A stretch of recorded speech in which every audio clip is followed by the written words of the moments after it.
What's up, YouTube? Prop Guy here. I got a huge haul to go through with stuff that I haven't posted for weeks. Also wanted to go over some of the stuff that I got comic book related for Christmas. So stay tuned for all of that right after the jump.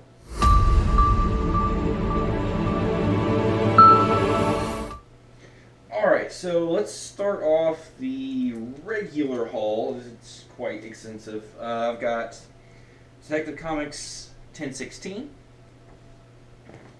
I've got a good key pickup right here. Wolverine #1. This is the Wolverine, his first solo series after that limited series that Frank Miller did.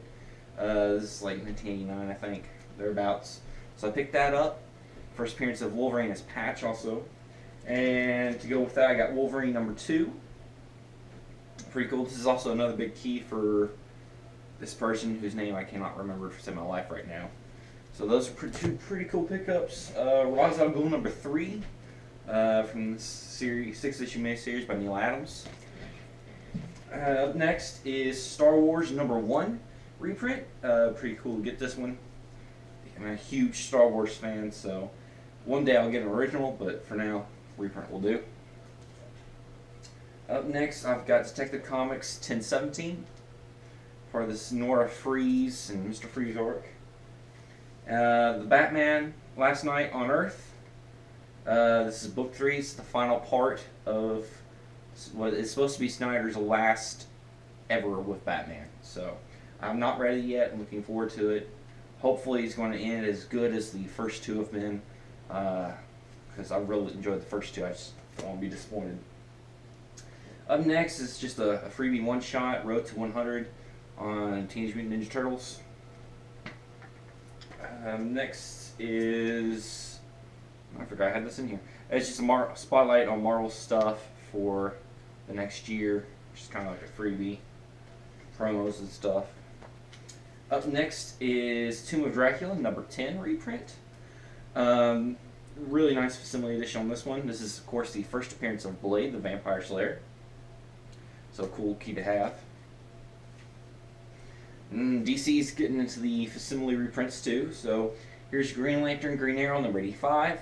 This is the famous Speedy drug story that was done after the Spider-Man drug story. This one's got an even harder edge to it than the Spider-Man did. So pretty classic key there. This is Detective Comics 1015. Sorry, these are out of order. Kind of got mixed up in there. But this one's really cool because it's got this plastic cover on the front, and if you flip it open, the roles are reversed, and Batman's trapped in ice, and Mrs. Freeze is got him trapped and everything. So really kind of a cool cover they did there. Up next, I have Edgar Allan Poe's Snifter of Terror Season 2. Basically, it's just episode 2 of this Edgar Allan Poe comic. And you know, I had no intention of picking this up. It's just a cool cover swipe of Action Comics 1, and I couldn't resist. So I'm a sucker for a good cover. Up next is Detective Comics #1000. I was able to find a copy of this. This is the 1930s variant. Obviously, that's when he debuted, was late 30s, 1937. So it's more in tune to that earlier, darker looking Batman stuff. So I gave my regular one copy away to a buddy of mine that wanted it. So I like this cover a lot better. I think probably still my favorite of them is the 1940s cover swipe of the genie with the two pistols coming out of the lamp. And it's done in Bruce Timm's art style from the Batman animated series, but I really like this cover too. I'm happy to have this one. So. Up next is Strange Tales #138, starring Nick Fury. Sometimes the good guys lose. I need to go ahead and bag and board this one, but it's low grade, but it's still pretty neat. It's got Nick Fury's story in it, and it looks like a Doctor Strange story too. So pretty neat. It's classic cover. I think this is a key because it's the first appearance of someone, I can't remember who, but just a classic cover that I've always wanted. I always thought looked really cool. Him being gunned down by Hydra. So. Up next is Mars Attack, or Warlord of Mars Attacks, number 5. I don't know if that's the end of this series or not, but that's the last one that I picked up of these. Up next, I got a good low-grade Spider-Man. Just was too good of a deal not to pass up. So this is Amazing Spider-Man number 32. I've got number 33 on my wall there, signed by Stan Lee. So it's kind of cool to have kind of a bookend of that on one side. So it's very rough, very low grade. I didn't pay too awful much for it, but just cool to have an early Spider-Man nonetheless. So. Up next is Green Lantern. This is number 17. Just a cool Silver Age Green Lantern I picked up. I probably will be flipping this one. I picked up 2 at the same time. And this cover, while I like it, it's not bad. So I might try to see about flipping it and getting something else if I can. So. Up next is Indiana Jones, The Further Adventures of Indiana Jones, number 1, Marvel Comics. Just a classic cover. Love Indiana Jones, so that was a quick, easy pickup. Also got Tales of the Crypt from the Vault presents the Vault of Horror. Sorry, it has a tongue twister. Basically, it's a reprint of old EC horror from back in the day. I think this was done in the 90s or something like that, so pretty sweet nonetheless. Up next, I got the complete run of Alex Ross's Justice. So I got issue 1 here. Let's see. Issue 2. Issue 3's got a cool fire cover. Issue 4. Luther and Bizarro. Brainiac.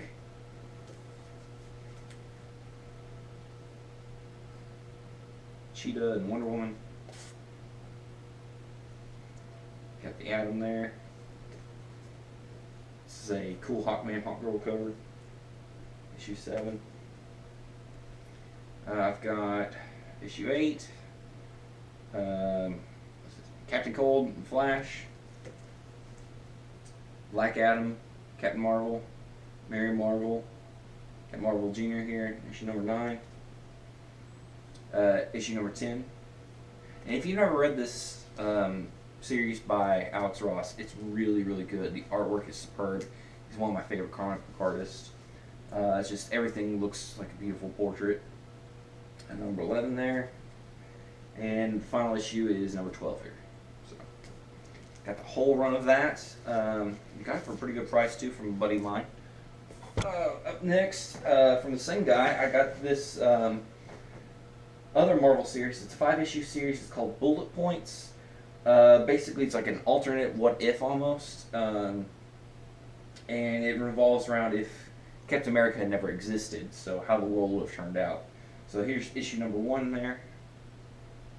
So basically the Doctor dies before he can give Captain America the serum, so it's like the world would be like if that never happened.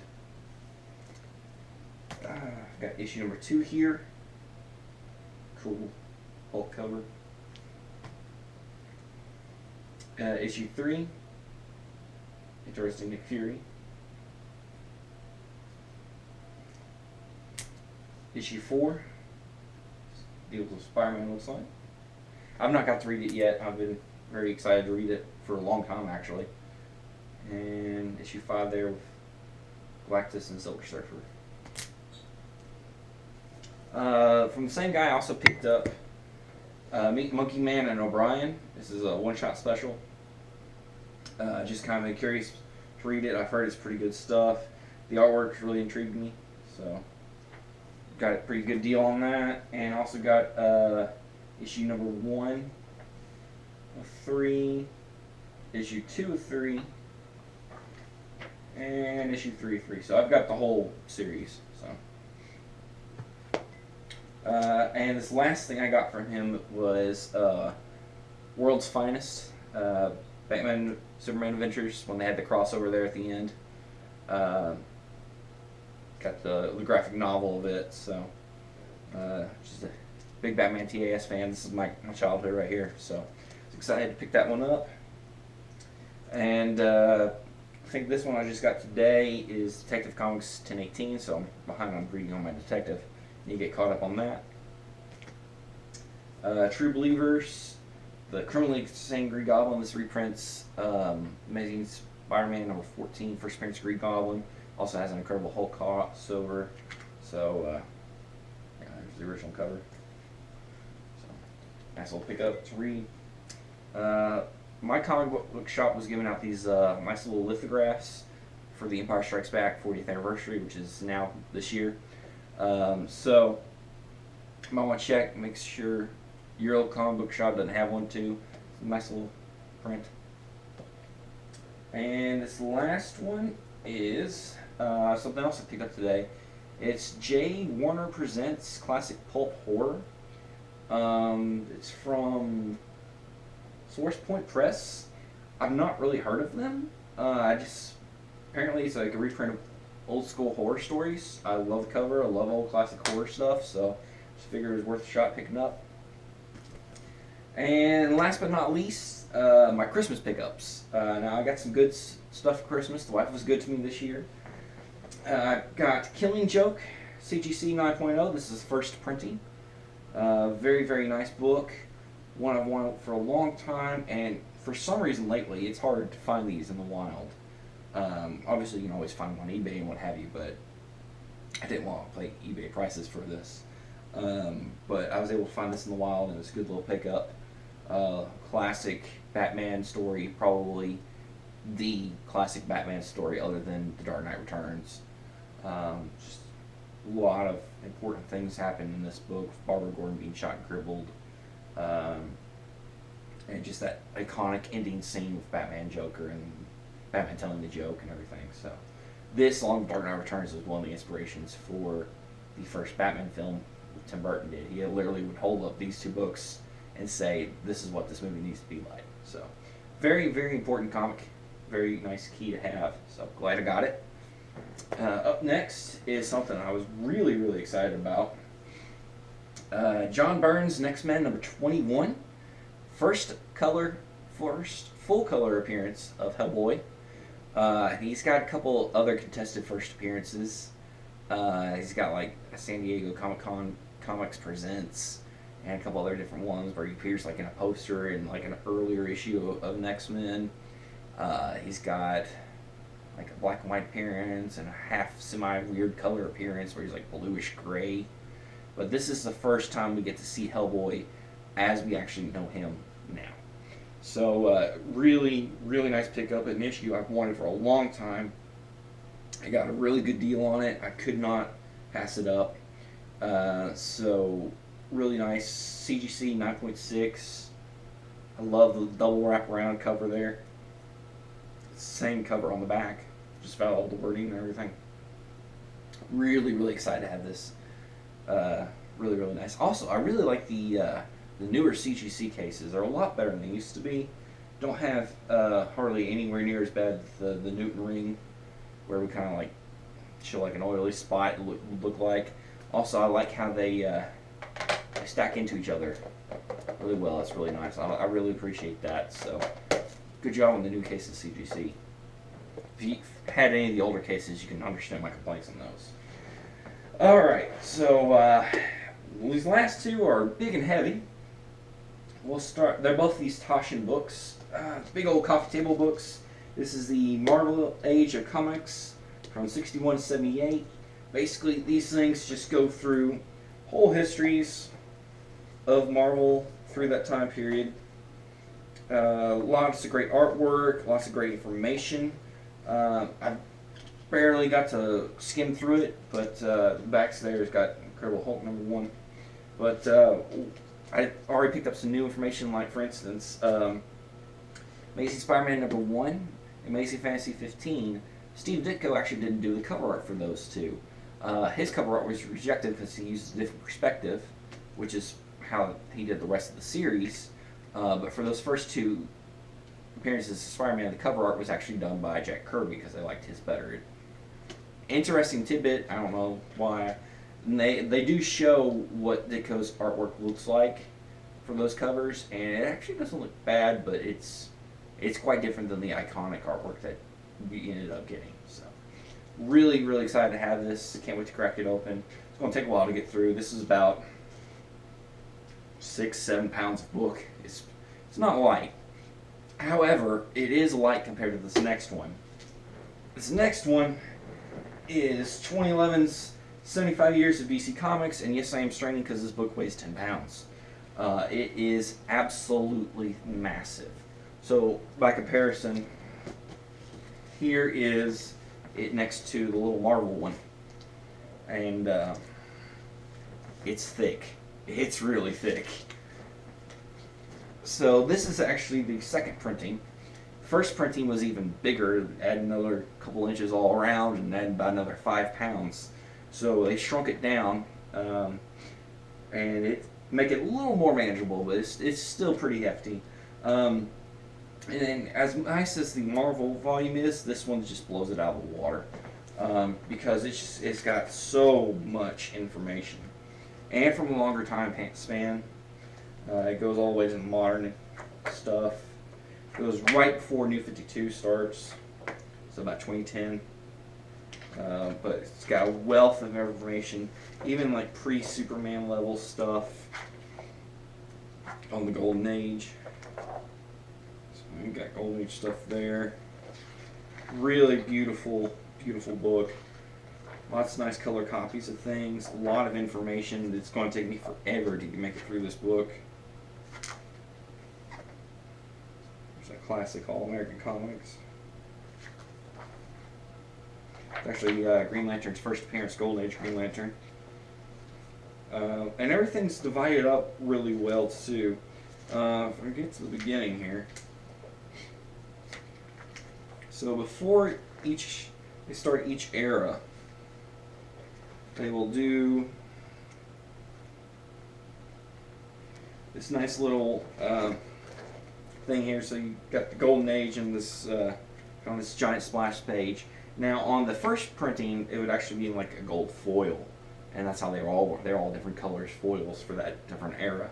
But they kind of did a few shortcuts for this version, and it's all right because I mean the artwork is still good and the information is still here. But it would have been nicer to get the other one. And then you get these nice big fold-out timelines. Also, this one doesn't have a bookmark built in like the original issue did. But overall, still a very, very nice book. Very excited to get this. And for a really reasonable price, it's only like $50. So I think when they originally came out, it was like $200. So really great thing to have just as someone who loves comics or DC and loves the history of it and everything. This is going to be like a wealth of information right here. So that's all I've got for now. Till next time, I got a lot more reviews coming, including prop replicas. I've got a bunch of that stuff. Been working a lot on my Millennium Falcon. I'm getting ready to finish it up and start working and building diorama for it. I'm going to be weathering a few more props and making things look a little bit more interesting. So subscribe, give me some comments, leave me some feedback. Till next time, see ya.